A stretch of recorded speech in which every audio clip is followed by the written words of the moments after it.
The morning alarm echoed through the research station with its usual soft chime. Zara's crystalline form caught the artificial sunlight streaming through the observation deck windows, casting rainbow patterns across the metal walls. She turned her head toward the sleeping quarters, listening for the familiar sounds of Ben waking up.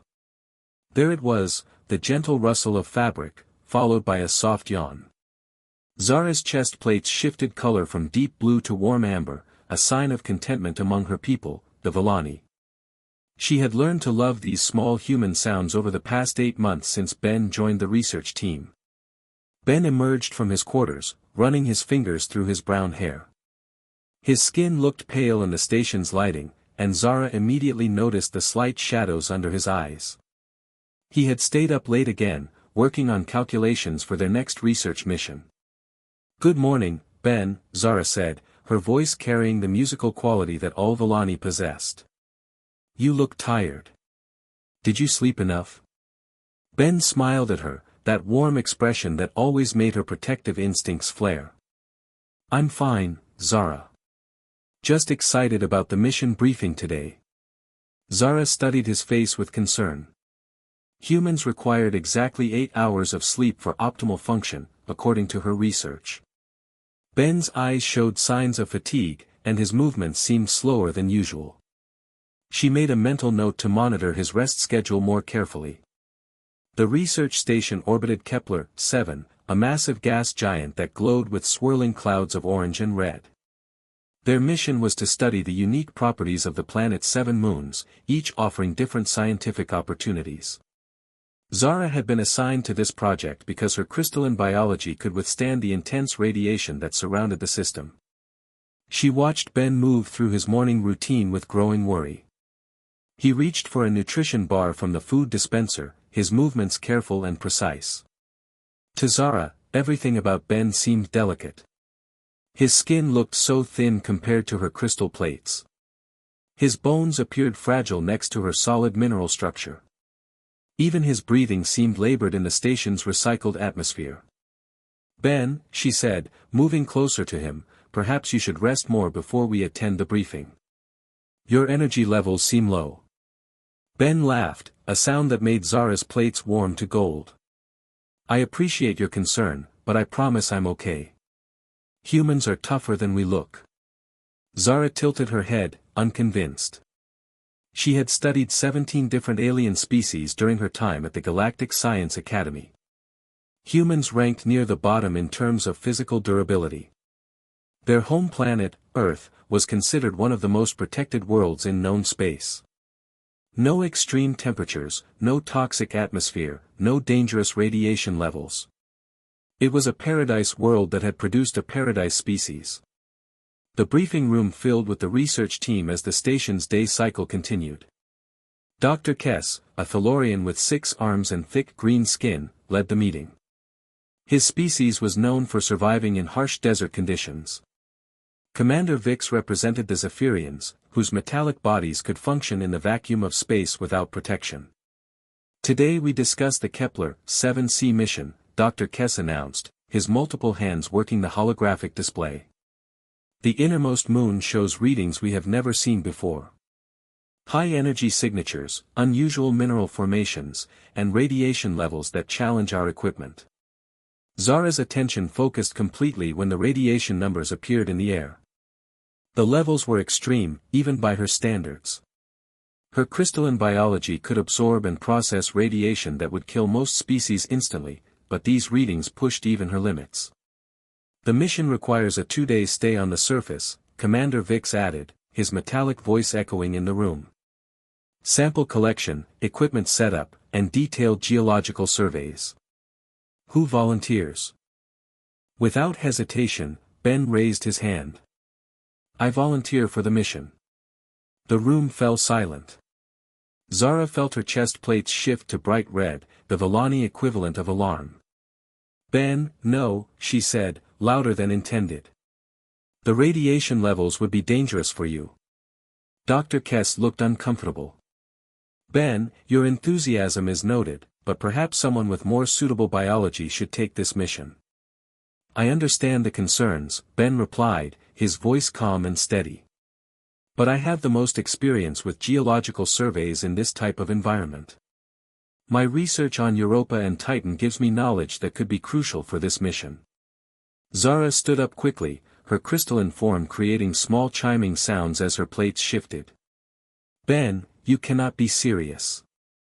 Those radiation levels would harm you within hours. Your human biology is not designed for such exposure. She turned to address the room, her protective instincts taking control. Humans come from a stable, protected world. They have never needed to develop resistance to extreme conditions. Ben's people are gentle scientists and artists, not survival specialists. Ben's expression remained patient, but something flickered in his eyes that Zara could not identify. Zara, I appreciate your concern, but I believe you might be underestimating human capabilities. Underestimating? Zara's voice rose with emotion. Ben, I have studied your species extensively. Your skin has no protective coating. Your bones lack mineral reinforcement. Your organs require constant temperature regulation. You are built for comfort and safety, not for hostile environments. The room grew more uncomfortable as Zara continued. She knew she was speaking passionately, but she could not bear the thought of losing Ben to a preventable accident. Your people have never faced true hardship, she said, her crystalline form now glowing with agitation. Earth provided everything you needed.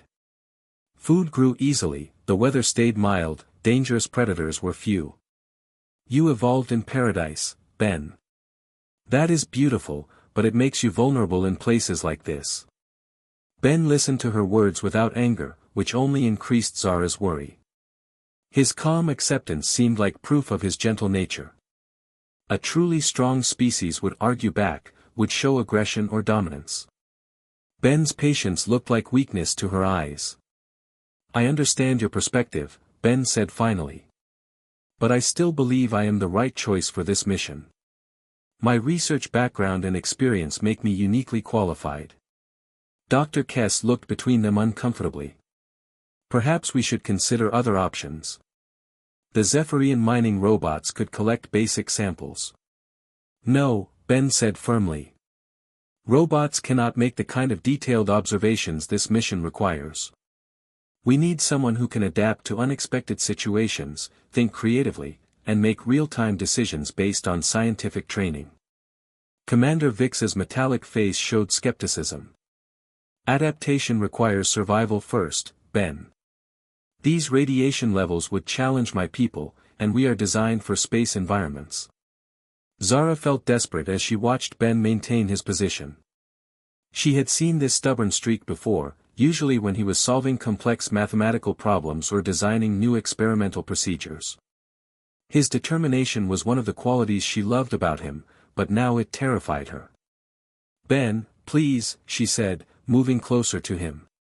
I cannot watch you put yourself in unnecessary danger. Your body is precious to me. Your mind is brilliant, but it resides in a form that was never meant for extreme environments. Ben reached out and took her crystalline hand in his soft fingers.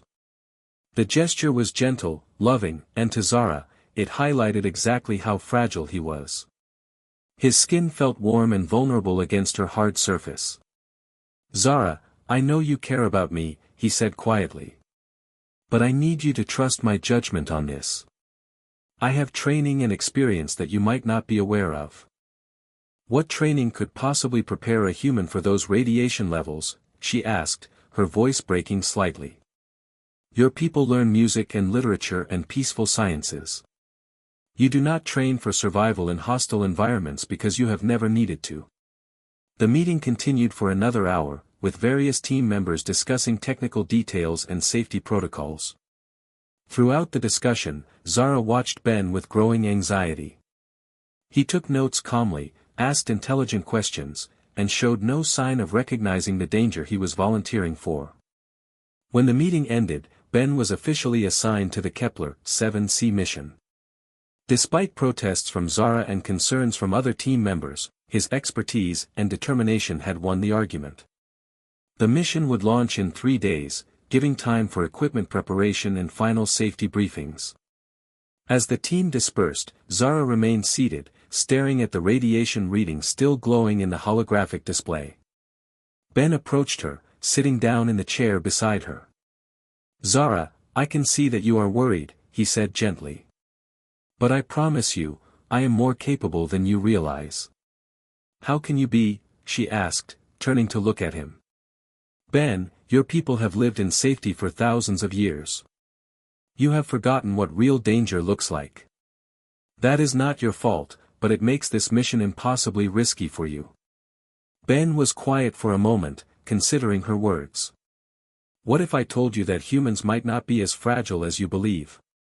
"Then I would say you are trying to comfort me with false confidence," Zara replied. "I have studied the data, Ben. I know what your species can and cannot survive." "Sometimes the data does not tell the complete story," Ben said softly.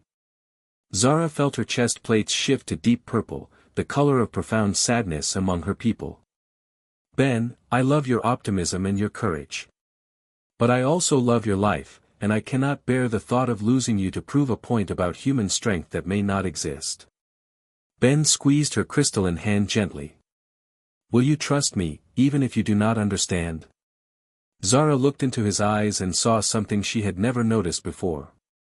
Behind his gentle expression and kind smile was something deeper, something that did not match her understanding of human nature. It was not aggression or dominance, but it was not weakness either. It was certainty. "I will try," she whispered, though her entire being screamed against the idea. 3 days later, Zara stood in the launch bay watching Ben perform final checks on his equipment. His movements were confident and precise, showing no sign of fear or hesitation. To her eyes, he looked like a gentle scholar preparing for a routine research trip, completely unaware of the mortal danger waiting for him on Kepler 7c. As the launch countdown began, Zara felt her crystalline form dim with worry. She was about to watch the being she loved most in the universe fly directly into an environment that could kill him within hours. Everything she knew about humans told her this mission would end in tragedy. Ben turned to her just before entering the shuttle, his expression calm and reassuring. "I will return to you, Zara. I promise." The shuttle engines ignited with a roar that echoed through the launch bay. Zara watched as the small craft carried Ben away from the safety of the research station toward the radiation-soaked surface of Kepler 7c. Her chest plates had shifted to the deepest black of her species, reflecting her certainty that she was watching her beloved fly toward his death. What she did not know was that she was about to discover just how wrong her understanding of humanity truly was. The first 12 hours of Ben's mission passed quietly. Zara remained in the communication center, monitoring every transmission from the surface of Kepler 7c. Her crystalline form had not changed from its worried purple color since the shuttle departed. "Surface team to station," Ben's voice crackled through the speakers. "Landing successful. Radiation levels within expected parameters. Beginning geological survey of Site Alpha." Dr. Kess looked up from his monitoring equipment. "His vital signs appear stable. Temperature regulation functioning normally." Zara felt a small amount of relief flow through her crystal plates, shifting them to a lighter shade of purple. Perhaps her fears had been excessive. Ben sounded calm and professional, exactly like he did during routine experiments aboard the station. "Surface team reporting," Ben's voice continued several hours later. "Sample collection proceeding smoothly. Mineral formations exceed theoretical models. This is extraordinary work." Commander Vix nodded approvingly at his console. "Human enthusiasm remains high. Radiation exposure within acceptable limits for his species." Zara wanted to feel better, but something in Ben's voice concerned her. He sounded excited about his discoveries, which was normal for him, but there was an underlying tension she had never heard before. It was subtle, barely noticeable, but her deep knowledge of his voice patterns made it stand out.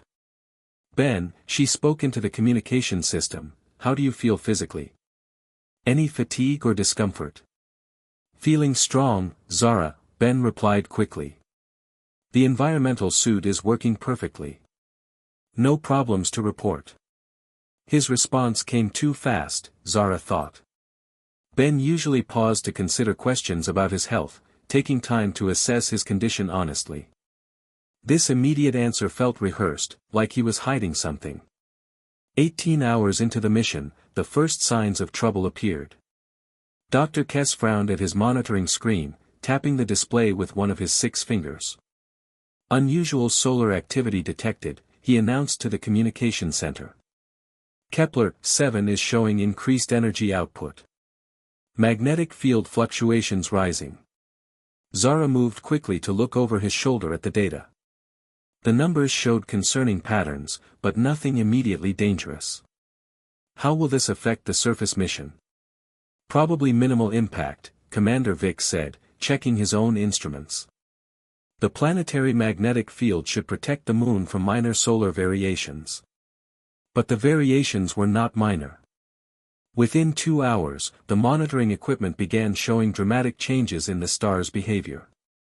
Energy readings spiked beyond normal ranges, and the magnetic sensors started registering massive fluctuations.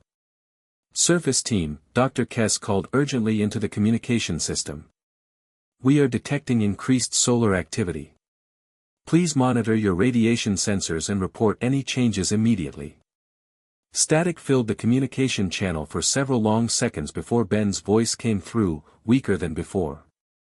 Station, I am reading elevated radiation levels. Approximately 40% above mission parameters. Continuing to monitor. Zara felt her chest plates shift back toward darker purple. 40% above the already extreme baseline levels meant Ben was being exposed to radiation that would challenge even her crystalline biology. For a human, such exposure could cause serious damage within hours. Ben, you need to consider returning to the shuttle, she said into the communication system. Those radiation levels are not safe for extended exposure. Understood, Zara, Ben replied. Completing current sample collection, then we'll reassess situation. The next hour brought increasingly alarming readings from Kepler-7. The star's energy output continued climbing, and the magnetic field readings showed the beginning of what scientists called a solar storm, a massive release of charged particles and radiation that could last for days. Dr. Kess worked frantically at his console, running calculations and checking historical data. This appears to be a major solar event, he announced grimly. Energy levels are approaching dangerous thresholds. Define dangerous, Commander Vix requested, though his metallic voice carried clear concern. Radiation levels sufficient to overwhelm planetary magnetic field protection, Dr. Kess replied. Surface exposure could become lethal for most known species within minutes of full storm arrival. Zara felt her world collapse around her. She had been right to worry, but being right felt like the worst possible outcome. Ben was trapped on the surface of a moon about to be bombarded with radiation levels that could kill him almost instantly. Ben, she called desperately into the communication system. You must return to the shuttle immediately. Solar storm approaching. Radiation levels will become lethal. The response came through heavy static. Station, radiation levels rising rapidly. Equipment showing failures. Attempting to reach shuttle now. The communication channel filled with electronic noise as the solar storm's leading edge reached the Kepler-7 system. Through the interference, they could hear fragments of Ben's voice, but the words were impossible to understand. Dr. Kess worked desperately to clean up the signal while Commander Vix attempted to contact the shuttle's automated systems. Shuttle responding, the Zephyrian announced. But communication protocols are degraded. Cannot establish clear data link. For the next 6 hours, the communication center became a scene of controlled panic. Every member of the research team worked to maintain contact with Ben and monitor his situation. The solar storm intensified steadily, pushing radiation levels far beyond anything they had prepared for. Biosignature detected, Dr. Kess announced suddenly. Ben's environmental suit is still transmitting vital signs. Zara rushed to his console, studying the medical readouts with growing alarm. Ben's heart rate was elevated, his breathing was rapid, and his core body temperature was fluctuating in dangerous patterns. "These readings indicate severe stress," she said, her voice tight with worry. "His body is struggling to cope with the radiation exposure." Through the static-filled communication channel, they occasionally caught fragments of Ben's voice. "Shuttle damaged," came through clearly, followed by unintelligible words. Later, they heard "systems failing" and "radiation increasing." The full force of the solar storm struck Kepler, 7c 12 hours after it began. The monitoring equipment showed radiation levels that exceeded even Zara's tolerance by significant margins. No known species could survive such exposure for more than a few minutes. "We have lost all communication with the surface," Commander Vix reported solemnly. "Radio interference is complete. We cannot reach Ben or the shuttle." Zara stared at the radiation readings in horror. The numbers on the screen represented energy levels sufficient to kill most life forms almost instantly. Her beloved Ben was somewhere in that deadly environment, possibly already dead, possibly dying slowly as his body was destroyed by forces no human was meant to survive. "Can we send a rescue mission?" she asked desperately. Dr. Kess shook his head sadly. "No ship can penetrate that radiation field and survive. Even our most heavily shielded craft would be destroyed before reaching the surface." The research team maintained their vigil through the long hours that followed. They monitored every instrument, analyzed every piece of data, and searched for any sign that Ben might still be alive. The radiation storm continued without mercy, battering the moon's surface with deadly energy. 18 hours after losing communication, something strange appeared on the monitoring equipment. Dr. Kess stared at his displays in confusion, running diagnostic checks on his instruments. "This cannot be correct," he muttered, examining the readings more carefully. "What are you seeing?" Zara asked, moving to look over his shoulder. "The biosignature from Ben's environmental suit," Dr. Kess replied slowly. "According to these readings, his vital signs have not disappeared. They have stabilized." Commander Vix joined them at the monitoring station. "Stabilized at what levels?" "That is the strange part," Dr. Kess said, pointing to the display. "His heart rate has returned to normal ranges. His breathing is steady. His core temperature is stable. These readings suggest he is not only alive, but functioning normally." Zara studied the data with growing confusion. "How is that possible? The radiation levels would kill him within minutes." "Perhaps the environmental suit is providing better protection than we calculated," Commander Vix suggested. But Dr. Kess was already shaking his head. "I designed those suits myself. They provide excellent protection for normal operations, but nothing could shield a human from the current radiation levels on that moon's surface." More hours passed as the team watched the impossible readings. Ben's vital signs remained stable, even as the radiation storm continued to rage around him. The data suggested he was not just surviving, but somehow thriving in an environment that should have killed him immediately. "There must be an error in the monitoring system," Zara said, though she could hear the doubt in her own voice. "These readings make no scientific sense." Dr. Kess ran every diagnostic test his equipment could perform. "All systems are functioning correctly. The data appears to be accurate." As the storm began to show signs of weakening after 36 hours, new readings appeared on the monitors. Ben's environmental suit was transmitting location data, indicating movement across the moon's surface. He was not hiding in the shuttle waiting for rescue. He was actively moving around in the deadly radiation field. "This is impossible," Zara whispered, staring at the tracking display. No human could survive exposure to those radiation levels, let alone function normally in them. But the evidence was undeniable. Ben was not only alive but apparently working normally in an environment that should have killed him within minutes. The monitoring equipment showed him moving between different locations, presumably continuing his research mission despite the deadly conditions. Commander Vix studied the readings with his analytical Zephyrian mind. Either our understanding of human biology is completely incorrect, or something extraordinary is happening on that moon's surface. Zara felt her crystalline form shifting between colors rapidly as her emotions swung from relief to confusion to a new kind of worry. Ben was alive, which filled her with joy. But the reading suggested something about him was fundamentally different from what she believed about humans. "What if," she said slowly, "we have been wrong about human capabilities all along?" Dr. Kess looked up from his monitors. "What do you mean?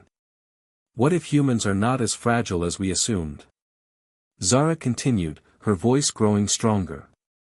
"What if their apparent weakness is actually a form of strength we do not understand?" The radiation storm finally began to weaken on the third day, allowing the first clear communication signals to penetrate the interference. The research team gathered around the communication console with anxious anticipation. "Station, this is Surface Team," Ben's voice came through clearly, stronger than it had been since the storm began. "I am alive and well. Mission continuing as planned." The storm provided some interesting opportunities for additional research. The communication center fell silent as everyone stared at the speakers in disbelief. Ben sounded not just alive, but energetic and enthusiastic about his work. Zara found her voice first. "Ben, how did you survive? The radiation levels should have been lethal for humans." "That is an interesting question, Zara," Ben replied, and something in his tone suggested he was smiling. "I think it might be time for me to explain some things about humans that you may not know." The monitoring equipment showed Ben's biosignature continuing to display impossible readings. Whatever was happening to him on that radiation-soaked moon was about to change everything Zara thought she knew about the gentle human she loved. The radiation levels dropped to safe parameters 6 hours after Ben's last transmission. Commander Vix immediately prepared the rescue shuttle while Dr. Kess continued monitoring the impossible biosignature readings from the moon's surface. Zara insisted on joining the rescue mission, despite concerns about her emotional state. "His vital signs remain completely stable," Dr. Kess reported as the shuttle launched. "According to our instruments, Ben shows no signs of radiation damage whatsoever. In fact, his cellular activity appears enhanced compared to baseline readings."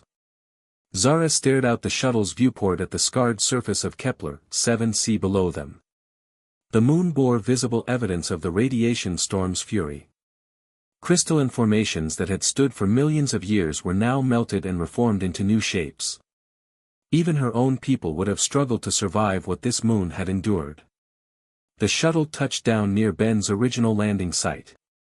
Through the reinforced windows, they could see his survey equipment arranged in neat, organized patterns around the landing zone.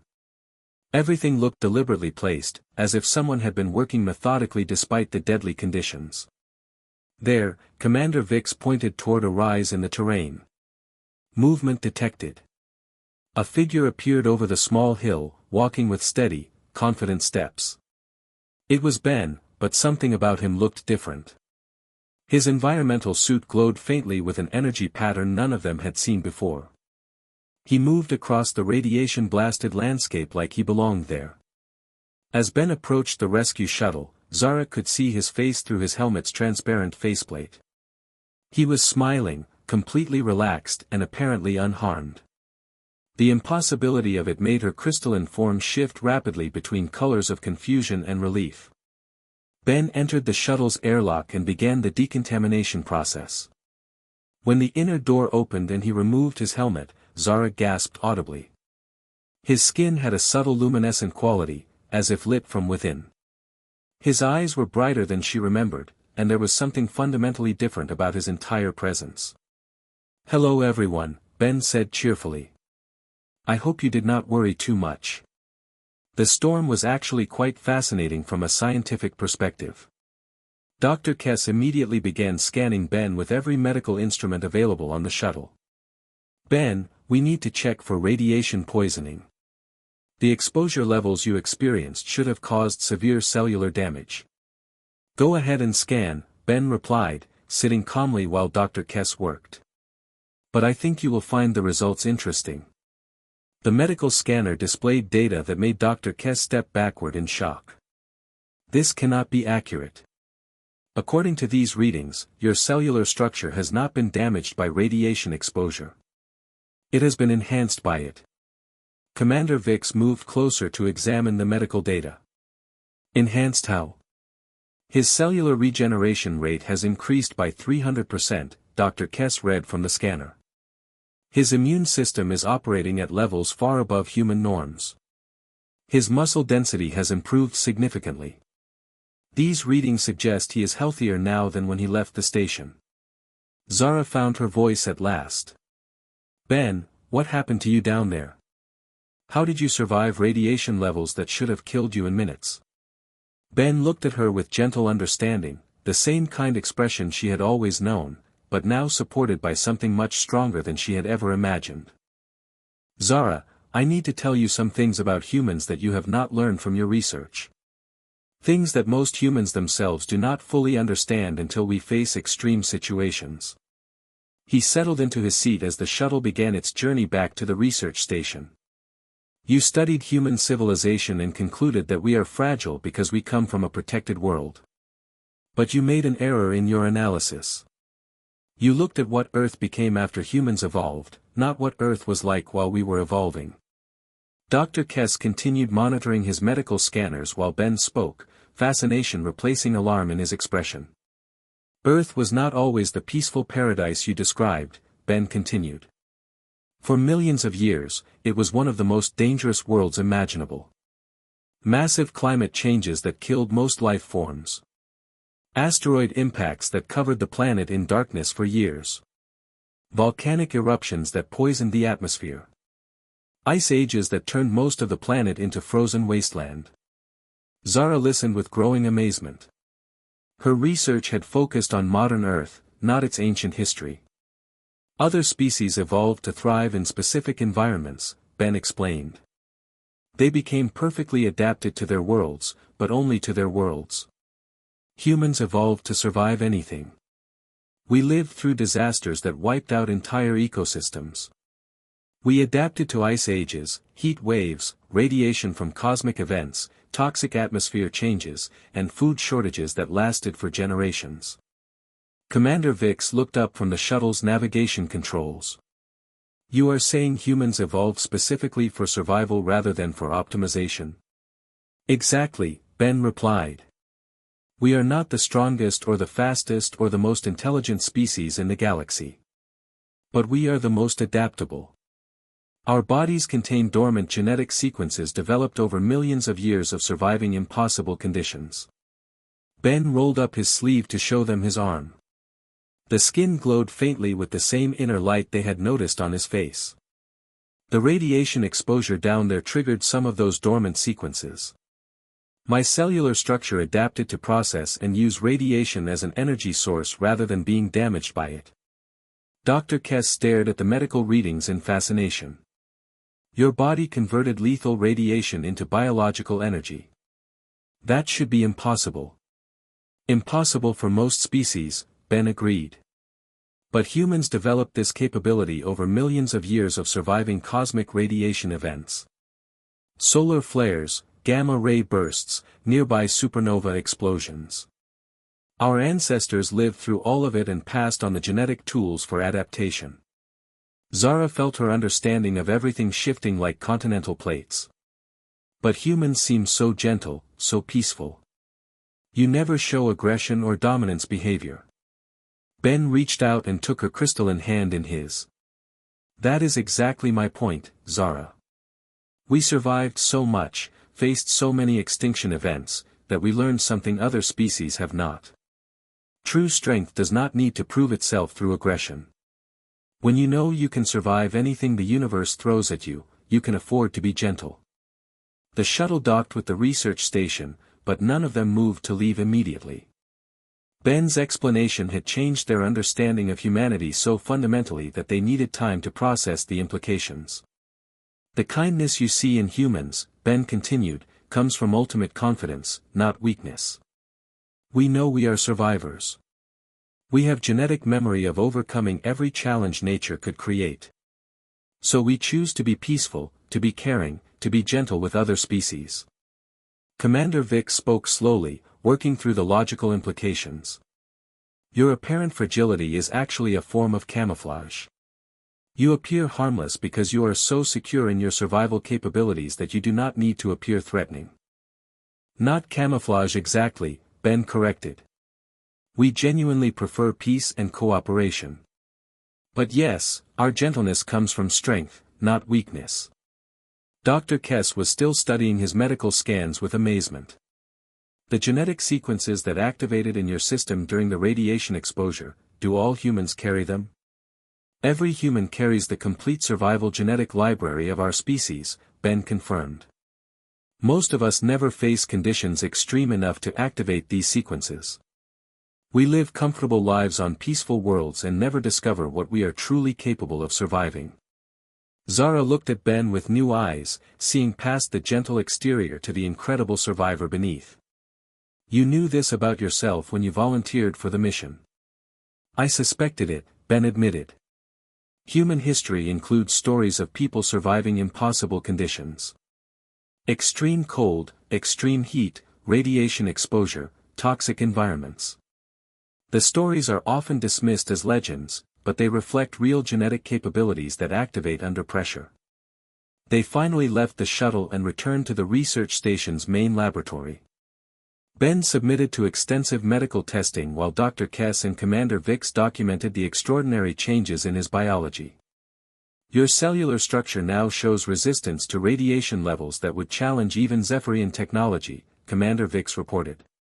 Your muscle fibers have increased in efficiency. Your neural activity has enhanced. You appear to have become a superior version of your previous self. Ben nodded thoughtfully. The adaptations will probably fade over time as my body returns to baseline conditions. But the genetic memory will remain, making it easier to activate survival sequences if needed in the future. Zara had remained quiet during the medical examinations, processing everything she had learned about Ben and his species. When the testing concluded, she approached him with a mixture of awe and affection. I spent months worrying about your fragility, she said softly. I thought I needed to protect you from the dangers of the universe. Ben smiled at her, the same gentle expression she had always loved, but now she understood the incredible strength behind it. You did protect me, Zara. Not from physical danger, but from loneliness. You gave me someone to share discoveries with, someone who appreciated my curiosity and passion for learning. But you never told me what humans really are, she said, though without accusation in her voice. I tried to hint at it, Ben replied. But I understand why you could not see it. Most species judge strength by obvious physical displays. Humans learn to hide our survival capabilities because they frightened other people. Zara moved closer to him, studying his face in the laboratory's bright lights. The luminescent quality in his skin was already beginning to fade as his body adapted to the station's safe environment. Show me, she said quietly. Show you what? Show me what a human truly looks like when they are not hiding their strength. Ben considered her request carefully. Are you sure? Once you see us as we really are, you cannot go back to thinking of humans as fragile creatures. Zara's chest plates shifted to the warm amber color of determination. I want to understand you completely. All of you. Ben closed his eyes and took a deep breath. When he opened them again, Zara saw something that took her breath away. His gentle kindness remained unchanged, but behind it was the unshakable confidence of a species that had survived everything the universe could create. His presence filled the room with quiet, patient strength that needed no display because it knew its own power absolutely. This is what a human looks like, Ben said softly, when we stop pretending to be harmless. Zara stared at him in wonder. He had not changed physically, but her perception of him was completely transformed. She could see the survivor, the adapter, the being whose ancestors had looked extinction in the face countless times and simply refused to die. You are magnificent, she whispered. Ben's expression softened back toward the gentleness she knew. And you are the person who loved me when you thought I was fragile. That means more to me than any survival capability. Later that evening, they stood together on the observation deck, looking out at the gas giant Kepler-7. The radiation storm had passed, leaving the system peaceful again. Ben had returned to his normal appearance, but Zara would never again see him as delicate. "Will you teach me more about human capabilities?" she asked. "If you want to learn," Ben replied. "But remember, our real strength is not in surviving disasters. It is in choosing to be kind when we could choose to be terrible." Zara leaned against him, her crystalline form warm with contentment. "I understand now why you were not afraid of the mission. You were never in real danger." "I was in danger," Ben corrected gently. "But humans have been in danger for millions of years. We just do not let it stop us from doing what needs to be done." They watched the stars together, two beings from different worlds who had found understanding across the vast differences in their biology. Zara had learned that strength could disguise itself as gentleness, and Ben had found someone who could love both the survivor and the scholar in him. The universe was vast and dangerous, filled with radiation storms and hostile environments that could kill most life forms instantly. But it was also filled with wonders to discover, and now Zara knew she was exploring it with one of the most capable survivors the galaxy had ever produced. A survivor who chose to be gentle with her crystalline heart.